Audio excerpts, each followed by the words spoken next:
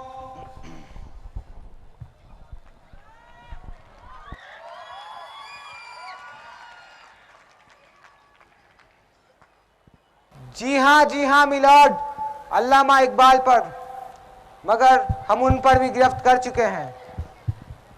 अल्लामा इकबाल पर भी? लेकिन उन्होंने ही तो सारे जहां से अच्छा हिंदू सिता हमारा लिखा था ना।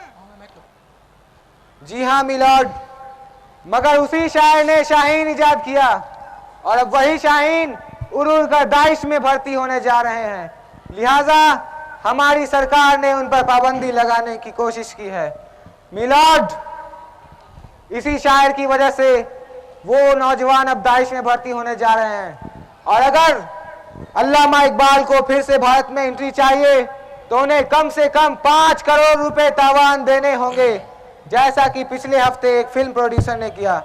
मिलॉर्ड, यहाँ मामला मिर्जा गालिब का है।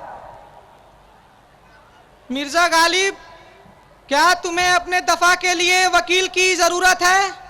मैं भी मुंह में जुबान रखता हूँ, काश पूछो कि मुद्दा क्या है। जी, मैं कुछ समझा नहीं।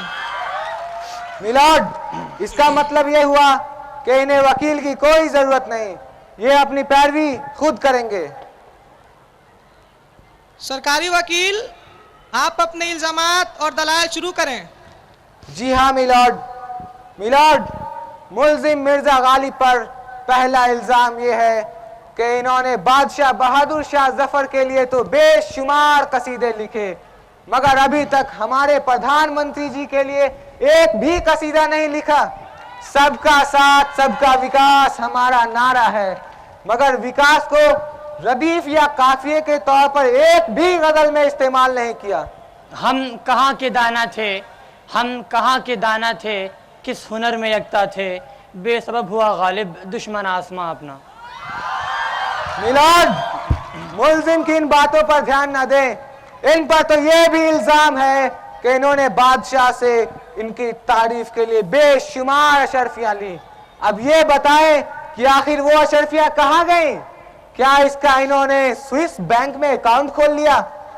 मिलॉर्ड, इसके लिए इन पर एक जबरदस्त मुकदमा दायर हो सकता है, लेकिन फिल वक्त इनका ये मुकदमा इनके दीवाने गालिब तक महदूद है। सरकारी वकील, दीवाने गालिब पेश कीजिए। जी मिलॉर्ड। सरकारी वकील, इनकी शायरी पर ऐतराज पेश कीजिए। जी मिलॉर्ड।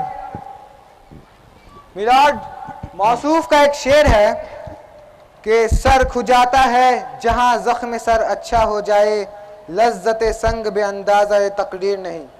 मिलॉर्ड, इस शेर का मफहूम यह है कि जब सर का जख्म भरने लगता है तो सर की फिर से आरजू होती है कि उस पर पत्थर पड़े और उसका पहले वाला जख्म हरा हो जाए।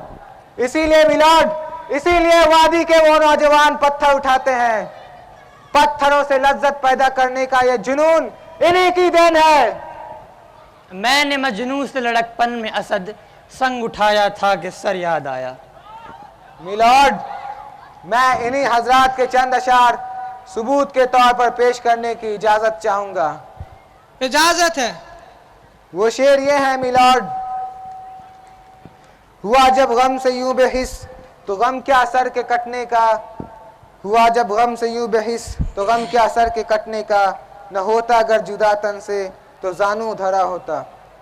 या फिर ये देख लीजिए मिलॉर्ड कि मेरे कत्ल के बाद उसने जफा से तौबा, हाय इस जूद पशीमा का पशीमा होना।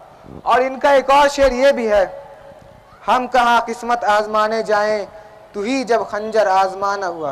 देखा आपने मिलॉर्ड, इनके कई शेर में सिर्फ मरने, मारने, कत्ल, खून, खंजर, इन्हीं की बातें की गई हैं।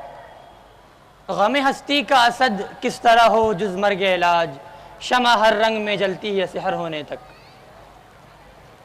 मिलॉर्ड, इनकी इन बातों पर ध्यान न दें। इनका तो एक और शेर ये भी है, हम वहां हैं जहां से हमको भी कुछ हमारी खबर नहीं आती। ये शेर मौसूफ ने कब कहा था? पता नहीं मिलॉर्ड, वो कहाँ रोपोश हो गए थे। इन्हें नहीं मालूम कि मुल्क अब डिजिटल इंडिया बन चुका है, मुल्क में 4G आ चुका है। मिलॉर्ड, इन्हें नहीं मालूम